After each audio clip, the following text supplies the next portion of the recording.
जय हिंद ब्रियान। देखिए, आप लोग इंडियन आर्मी भारतीय सेना की तैयारी कर रहे हैं तो आप लोग ज़बरदस्त तैयारी करते रहिएगा। देखिए, इसमें आप लोगों के लिए डिमोटिवेट नहीं होना है।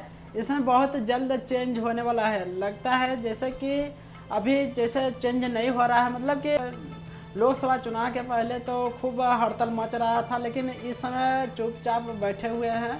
तो ऐसा कुछ बात नहीं है। हिंदुस्तान के न्यूज़पेपर में बताया जा रहा है कि उम्र को बात बड़ा हाईलाइट किया गया है कि जो कि 21 साल से बढ़ाकर 23 साल तक उम्र कर दिया जाएगा। और दोस्तों, इसमें 50% लोग परमानेंट हो गए। हिंदुस्तान के न्यूज़पेपर में बताया जा रहा है, कल का ये न्यूज़पेपर है।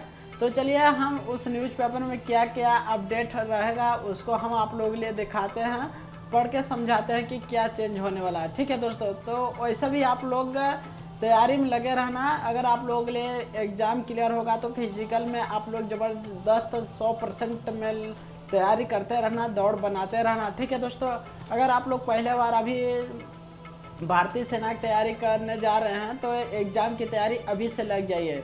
ठीक है दोस्तों, देखिए हमारा भी एग्ज़ाम निकला हुआ है। हमारा भी अभी फिजिकल होने वाला है जबलपुर यारों से। तो अपना भी जैसे कि फिजिकल स्टार्ट हो चुका है, तो आप लोग भी तैयारी करते रहना। जो भी नोटिफिकेशन अपडेट आएगा हम आप लोगों के लिए इसी चैनल पर बताता रहूँगा। तो चलिए फिलहाल अभी उस जो अपडेट आया है न्यूज़पेपर को देख लेते हैं। तो दोस्तों, ये रहा न्यूज़पेपर जो कि अग्निपथ में आयु सीमा बढ़ाने के पक्ष में सेनाएं 50% के रिटेंशन को तैयार। अग्निवीर सशस्त्र बल तकनीकी नौकरियों के लिए तैयार किए जा सकने वाले टेक्निकल ग्रेजुएट को शामिल करने के लिए ऊपरी आयु सीमा 21 से 23 करने को प्रस्ताव लागू किया गया है। और नेक्स्ट जो लिखा गया है कि लगातार राजनीति का अखाड़ा बनी अग्निपथ योजना पर सेना द्वारा एक बड़ा बदलाव करने के लिए मंथन जारी। इस मामले के जानकर वरिष्ठ सैन्य अधिकारी ने शुक्रवार को कहा कि सशस्त्र बल सरकार को अग्निपथ में शामिल होने वालों के लिए आयु सीमा को बढ़ाकर 23 वर्ष करने और 4 साल के बाद कम से कम 50% को सेना में बरकरार रखने का सुझाव दे सकते हैं। और यहाँ पर लिखा गया है कि नाम न बताने के शर्त पर अधिकारियों ने बताया कि सैनिकों की भर्ती के लिए 2 साल पहले ही शुरू की गई विवादास्पद योजना में जो बदलाव बताए गए हैं उनका मकसद यह था कि सेना की युद्ध प्रभावशीलता में वृद्धि हुआ। अग्निपथ योजना पूरे देश में विवाद की वजह से बनी, खासतौर पर उत्तर भारत के राज्यों में, जहाँ पर इस योजना को लागू करते समय आगजनी और हिंसा की घटनाएं भी हुई थी। लोकसभा चुनाव के बाद माना यह जा रहा है कि भारतीय जनता पार्टी को इस पूरे क्षेत्र में वोटों को नुकसान जरूर हुआ है। देखिए दोस्तों, यहाँ पर जैसे लोकसभा चुनाव के पहले कुछ असर नहीं पड़ रहा था, जैसे लोकसभा चुनाव हुआ वहाँ पे वोटों का नुकसान हुआ, असर पड़ा। उस समय इन लोगों का आँख के पट्टा खुला।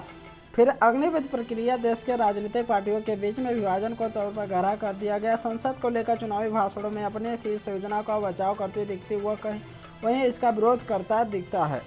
और यहाँ पे अधिकारियों के अनुसार सशस्त्र बल सरकार को प्रस्तावित योजना में पहला संशोधन स्नातकों को शामिल करने के लिए ऊपरी आयु सीमा 21 से 23 करना है, जिन्हें तीनों सेनाओं में तकनीकी नौकरियों के लिए तैयार किया जा सकता है। और दूसरी, यह विशेष क्षेत्रों में पावर की कमी से बचाव के वर्तमान 25% की तुलना में 50% अग्निवीरों को सेवाओं बनाए रखना है।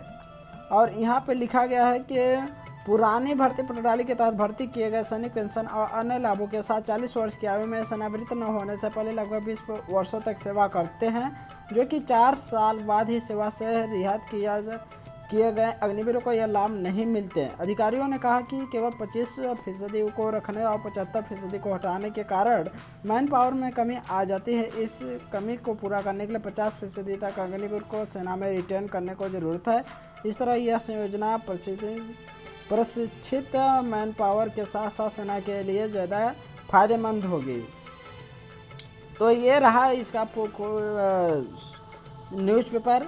आप लोगों के लिए समझ में आ गया होगा कि अब बड़ा ही जल्दी बदलाव होने जा रहा है। लगता है कि अभी बदलाव नहीं हो रहा है, इसीलिए कि जैसा विपक्ष पार्टी लोग अपना क्रेडिट ले जाएंगे, इसलिए अभी बदलाव देखने को नहीं मिल रहा है। कुछ दिन में बदलाव देखने को मिल सकता है। ठीक है दोस्तों, तो मिलते हैं अगले वीडियो में। जय हिंद, वंदे मातरम।